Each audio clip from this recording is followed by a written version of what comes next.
Hello guys, मैं कमलेश कुमार उदनिया आप सबका अपना चैनल के कोचिंग क्लासेज में स्वागत करता हूं। जैसा कि कल आप सभी देख रहे होंगे, सीईटी की जो नोटिफिकेशन है उन्होंने जारी कर दिया गया। राशन कर्मचारी चयन बोर्ड जयपुर यानी कि समान पात्रता परीक्षा कॉमन एलिजिबिलिटी टेस्ट स्नातक जो यानी ग्रेजुएशन लेवल का जो सीईटी लागू की गई है, उन्होंने लागू कर दिया गया। इसका नोटिफिकेशन ये 21/9/2022 का है। इसमें कौन कौन सी एग्ज़ाम से लागू की गई है वो आपके पास मैं बताने वाला हूँ।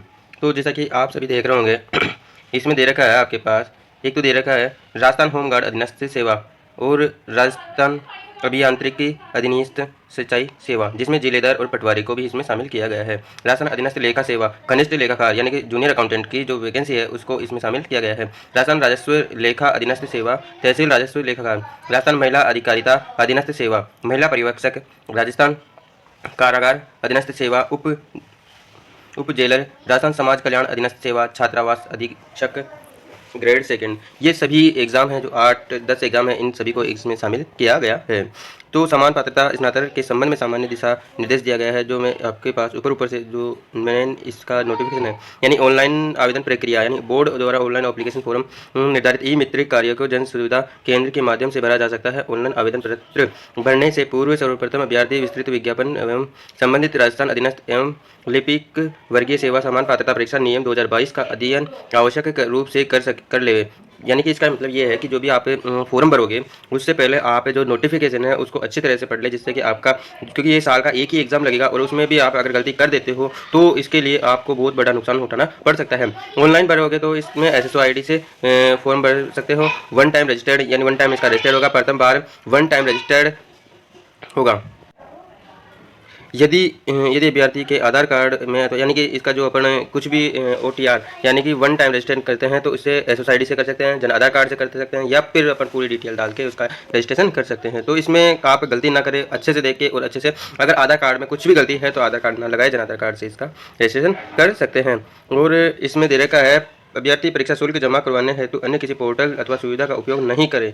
अभ्यर्थी शुल्क का परीक्षा का भुगतान आवेदन की अंतिम दिन दिनांक से पूर्ण सुनिश्चित करें, यानी कि जो भी इसकी लास्ट डेट है उससे पहले ही आप इसका भुगतान कर दें। आवेदन जिस श्रेणी के तहत आवेदन करते समय अगर किसी प्रकार की कोई समस्या हो तो रिक्वायरमेंट पोर्टल पर दिए गए हेल्प डेस्क यानी ईमेल पर संपर्क करें। ईमेल हेल्पलाइन नंबर, अगर आपको किसी भी प्रकार से फॉर्म भरते हुए दिक्कत आ रही है तो इस नंबर पे आपके पास नंबर दे रखे हैं, उस पर कॉल करके भी आप पूछ सकते हैं।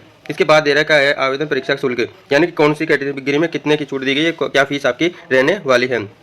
सामान्य वर्ग यानी जनरल कैटेगरी की है 450 रुपये, OBC की दे रखा है आपके पास 350 रुपये, EWS सब आ गए इसमें, और SC ST की दे रखा है 250 रुपये। कार्मिक विभाग के प्रतिनिधित्व क्रम के दिनांक 2/5/2018 के अनुसार सभी वर्ग के ऐसे अभ्यर्थी जिनके परिवार की आर्थिक आय 2.5 लाख रुपये से कम है, अनुसूचित जाति अनुसूचित जनजाति के समान ही परीक्षा शुल्क ₹250 देकर इसमें दिए जाते हैं। और आपके पास दे रखा है समान पात्रता के अंतर्गत कितने कितने पद आपके पास रहने वाले हैं। तो ये पद जो भी है आपके पास वो इसके अनुसार रहेंगे, जैसा कि गृह विभाग है, गृह रक्षालय है, प्लाटून कमांडर जिसमें आपके पास 43 पद रहने वाले हैं। जल संसाधन विभाग जिलेदार, इसका कोई बताया नहीं, लेकिन पटवारी का आपके पास दे रखा है, कितना दे रखा है 272 पद। कोष लेखा विभाग कनिष्ठ लेखाकार, इसमें दे रखा है 1923 पद आपके पास दे रखा है। राजस्व मंडल तहसीलदार लेखाकार, इसमें दे रखा है आपके पास 198 पद। महिला अधिकारिता पर्यवेक्षक, इसमें दे रखा है 176। सम्मिलित बाल विकास सेवाएं पर्यवेक्षक, इसका आपके पास पद नहीं दिया गया है। कारागार विभाग का 49 पद दिया गया है। और इसी के साथ सामाजिक न्याय एवं अधिकारिता छात्रावास है, इसमें 335 पद दिए गए हैं।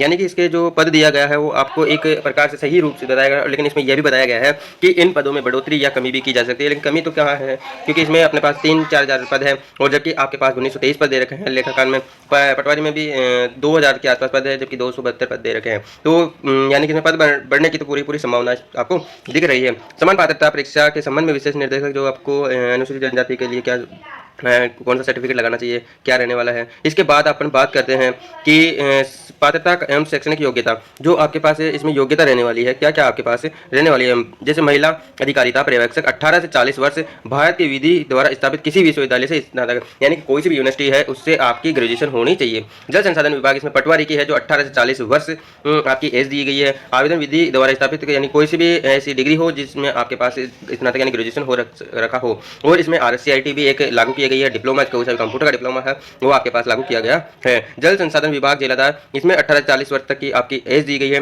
भारत में विधि द्वारा स्थापित किसी विश्वविद्यालय यानी कोई से भी यूनिवर्सिटी से आपकी ग्रेजुएशन होना जरूरी है। गृह विभाग, रक्षा विभाग, प्लेटून कमांडर, इसमें 20 से 40 वर्ष तक की एज दी गई है। इसमें भी मुझे भूतपूर्व सैनिक हो या नहीं हो। मैंने राजस्व मंडल तहसीलदार अधिकारी, इसमें 21 से 40 वर्ष की एज दी गई है। और इसमें आपको अन्य विश्वविद्यालय के लिए आपको यानी कि कोई सी भी यूनिवर्सिटी से आपको ग्रेजुएशन होना जरूरी है। अकाउंटेंट स्थान नई दिल्ली, यानी इसमें RCIT भी लागू की गई है। और इसके बाद दे रखे कारागार विभाग उप जेलर, यानी कि 18 से 40 वर्ष भारत में विधि द्वारा स्थापित की किसी भी विश्वविद्यालय में स्नातक सम्मिलित बाल विकास सेवाएं पर्यवेक्षक 18 से 40 वर्ष की एज दी गई है। और यानी सभी जो वैकेंसीज है उसके अंदर कई 2-3 वैकेंसी जिसमें 21 से 40 है, बाकी समय 18 से 40 एज दी गई है। और ग्रेजुएशन लेवल कोई सी भी अपने यूनिवर्सिटी हो उससे आपके पास ग्रेजुएशन लेवल का दिया गया है। आयु सीमा है जो उसमें आपके पास दे रखा है, समान पात्रता परीक्षा तक परीक्षा शामिल पदों की भर्ती के लिए आयु सीमा संबंधित पद में संबंधित सेवा नियमों में वर्णित अनुसार होगी। संबंधित पद के सेवा नियमों के में वर्णित आयु सीमा बिंदु संख्या 5 पात्रता एवं शैक्षणिक योग्यता के कॉलम संख्या 3 में दर्शाई एक अनुसार होगी। अब इसके बाद अपन बात करते हैं इसका प्रवेश पत्र, यानी कि प्रवेश पत्र किस आधार पर इसका प्रवेश पत्र होगा, जो अपने SSID या मेल पर भी आ सकता है। नियुक्ति की अयोग्यता और ऑनलाइन आवेदन के विशेष निर्देशन, जो आपकी फ़ोटो है JPG में होनी चाहिए, 30 न्यूनतम होनी चाहिए 240 इंटू 340 और अधिकतम होनी चाहिए 480 से 640। और इसी के साथ आपके पास अब दे रखा है आपका जो एग्ज़ाम रहेगा वो रहेगा 150 प्रश्नों का क्वेश्चन रहेगा, 300 नंबर के अंक रहेगा, समय दिया गया 3 घंटे का। और इसका जो आपके पास है सिलेबस दिया गया है भारतीय राष्ट्रीय आंदोलन पर विशेष बल के साथ राजस्थान और भारत का इतिहास, और राजस्थान का इतिहास, कला, संस्कृति, साहित्य एवं परंपरा विरासत। राजस्थान भारत का भूगोल दिया गया है और राजस्थान का भूगोल दिया गया है। राजस्थान पर विशेष बल के साथ भारतीय राजनीतिक व्यवस्था यानी पॉलिटिकल दी गई है। भारत की अर्थव्यवस्था दी गई है, राजस्थान की अर्थव्यवस्था दी गई है। विज्ञान एवं प्रौद्योगिकी साइंस दिया गया है, तार्क एवं शक्ति, मानसिक GK और मैथ और रीजनिंग दिया गया है। लैंग्वेज अपने हिंदी दी गई है। इंग्लिश से दिया गया है। कंप्यूटर का ज्ञान दिया गया है। सामयिक घटनाएं दी गई है।